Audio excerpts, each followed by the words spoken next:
to this now, unfolding crisis at the South African sugar giant Tongaat Hulett. After months of uncertainty, the company has officially filed for provisional liquidation, marking a significant turn following a failed business rescue attempt that began in October 2022. This move comes after the preferred bidder, Vision Group, was unable to secure crucial funding, leading to a demand for immediate repayment of a staggering 11.7 billion rand in debt. The provisional liquidation has sparked widespread concern, particularly given the potential impact on thousands of jobs and the broader agricultural sector in KwaZulu-Natal, with government entities now stepping in to oppose the liquidation in an effort to safeguard livelihoods and the regional economy. So let's try and make sense of it all. For many, the distinction between business rescue and liquidation can be complex. Business rescue aims to rehabilitate a financially distressed company with a reasonable prospect of recovery, allowing it to restructure its affairs and debts under the guidance of a business rescue practitioner. However, when such prospects diminish, as we are told was the case with Tongaat Hulett, due to unmet funding conditions and overwhelming debt, the decision is then made to move towards a liquidation. So let's try and make sense of it all. I'm joined now by the Vice Chancellor at SA Cane Growers, Andrew Russell. Andrew, good afternoon. Thank you for your time. So naturally, route one was always going to be business rescue for a company such as Tongaat Hulett at the point at which it found itself in distress. Now that it seems as if route one is closed, we're going to route two, which is what many were trying to avert, which is provisional liquidation, possibly even final liquidation. What are the implications if this path proceeds as is planned? Well, the potential consequences are enormous. But first, let me qualify what I'm about to say and just let you know that I speak to you as a sugarcane farmer and as Vice Chairman of SA Cane Growers, an association that represents the interests of all South African sugarcane growers. I'm neither a business analyst, expert, nor a lawyer, but I can share my understanding and my context of this situation. So, as you have already said, business rescue exists to try and save value, to try and save the business. Liquidation has another purpose altogether, and that is to possibly end the business and distribute what's left. The liquidator's interests are firmly aligned with the creditors, whereas the business rescue practitioner considers the broader impact of an attempt to save that business. And therein lies the concern, because there are 18,000 growers that supply cane to these affected mills and refinery. But far more than that, we are part of a very socialized industry. And in fact, every single grower and every single remaining miller would be impacted by the consequences of Tongaat Hulett going out of business. So the impact in the deep rural areas of KwaZulu-Natal and in fact, as far afield as Mpumalanga would be devastating and are of immense concern to us and I believe to numerous other stakeholders. Yeah. When it comes to these processes, your business rescue and liquidation, there's a ranking of the creditors, those who are secured and those who are not secured, who are concurrent, creditors.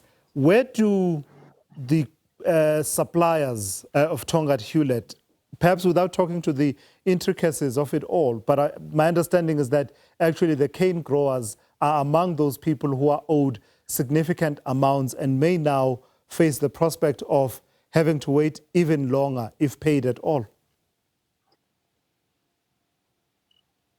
Yes, indeed. And so the growers that supply the cane to the Tongaat Hulett mills have not been completely paid for the deliveries they made in 2025. So there is still an outstanding payment that's due to them at the end of March. And in the event of liquidation, they are unlikely to receive that money, in the order of about 410 million rand owed to those growers severally. So as you have intimated, there is a ranking in the event that the business goes into liquidation.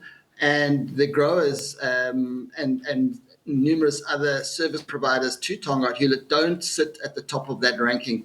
The lenders or the creditors with secured lending would be right near the top of that list, whereas the unsecured lenders or suppliers would be further down the list, and it's very unlikely that they would be paid anything at all. I don't know how closely you've been following it, Mr. Russell, the intricacies of what triggered this next step and the role therein of One Vision Sugar Group. Feel free to tell me if you've not been following it, because I think there are some intricacies there that I was trying to go through in my head and try and see how best do you explain to people how we got to this point. And if you are able to, please do so. Well, yes, it's a rather long and tortuous journey since Tongaat Hulett was first put into business rescue in October 2022, and they've remained in business rescue since that date. But the issues precede that. There are numerous reports around what triggered that. But what actually brings us to the point now where we find the business rescue practitioners no longer see a reasonable chance of rescuing the business. Our understanding is that there were numerous factors that converged to almost force them to reach that conclusion.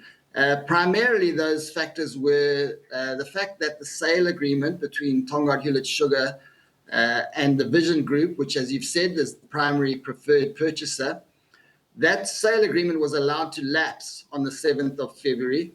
And that's coupled with the fact that negotiations for extension of the post-commencement financing, money that the business needs in order to keep operating, negotiations for that finance between the Vision Group and the IDC failed to reach an agreement. And based on those two facts, the fact that they no longer had a confirmed buyer and they no longer had the finance necessary in order to keep the business going, almost forced the business rescue practitioners into applying for provisional liquidation of the business, which they did on the 12th of February this year. So let's talk then about the implications once again. Just there's this talk about over and above its own operations, Tongaat Hulett also has milling operations, and that cascades the effects further downstream in the sugar industry in both Mpumalanga and KwaZulu-Natal. How so? Why is that factor important, the milling operations? How do they then cascade the effect of any potential liquidation further down the supply chain? Yes, so it's the fact that the growers that supply Tongaat Hulett need those mills to open and operate, and the refinery to take that sugar and make it into white sugar. That step is fairly obvious, because if the growers have nowhere to deliver their cane has no value, and therefore they're unable to continue to be economically active and viable in an environment where there are very few alternatives, particularly for the 18,000 small-scale growers that supply cane to the Tongaat Hulett mill. So that's straightforward. But because we are a socialized industry and we all share the risks as well as the rewards, every other grower and every other miller will have to pay in the event that Tongaat Hulett, the milling company, defaults on any payments to the industry, and as I've said earlier, defaults on any payments to those supplying growers. So through that mechanism, it means that every other farmer will have to make up the difference, and every other miller will have to assist with that as well.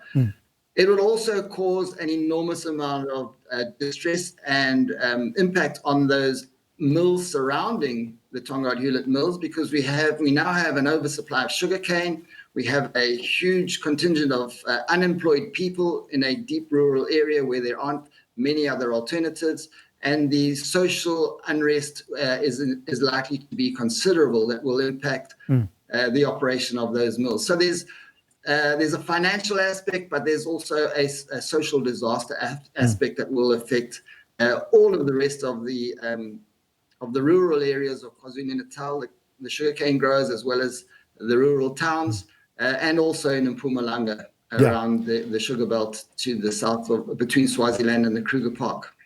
And as a parting shot, Mr. Russell, this could not have come at a worse time for you as an industry, could it? Given that in the last while, activists and campaigners in the sector, as well as groups representing producers of various kinds within the value chain, have been talking about something of a triple whammy of a threat. This issue around Tongaat Hulett, but also concerns about the health promotion levy, as well as the degree to which we now import sugar into South Africa. Yes, quite correct. So many of the factors that have put distress on the Tongaat Hulett business are also distressing the rest of the industry. And as you've said, two of the most prominent factors are the fact that there's a flood of cheap foreign imported sugar entering into the country. The reason for that is that there is a very low world market price for sugar because it's a distorted market that is subsidized in almost every other country, so they can sell their excess sugar at a loss and it doesn't impact them. That, coupled with the fact that the tariff that has been in place for decades, which is designed to protect our South African sugarcane value chain, that tariff has either been poorly implemented or in recent times has become ineffective because it's become too low with the increasing cost of production and inflation. The tariff has not been reviewed since 2018, and it needs to be adjusted in order to provide the appropriate level of protection against these foreign imports. So a flood of imported sugar, for every ton of sugar that gets imported, we have to export our sugar at a loss. So that's the one factor. The second factor is the health promotion levy. As you've intimated, this levy has been in place since 2018. It's levied on producers of sugar-sweetened beverages, and it's had a devastating impact on our local sugar value chain. It's resulted in the first year of its implementation in the loss of 16,000 jobs. It contributed to the closure of 2 sugar mills, and there's been absolutely no evidence in that time that it has had any effect on improving the lives or the health of our population.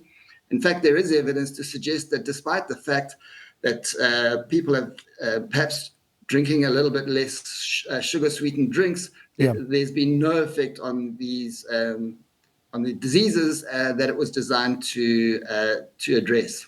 All right. I've got to leave it there for this afternoon. Mr. Andrew Russell, Vice Chairperson of the SA Cane Growers. I realize, and I emphasize that because I realized that I gave you an academic title and I said Vice Chancellor instead of saying Vice Chair. Thank you for your time this afternoon. There was absolutely nothing academic about what we are talking about. These are real and lived consequences of some of the moves we are seeing in the sugar industry.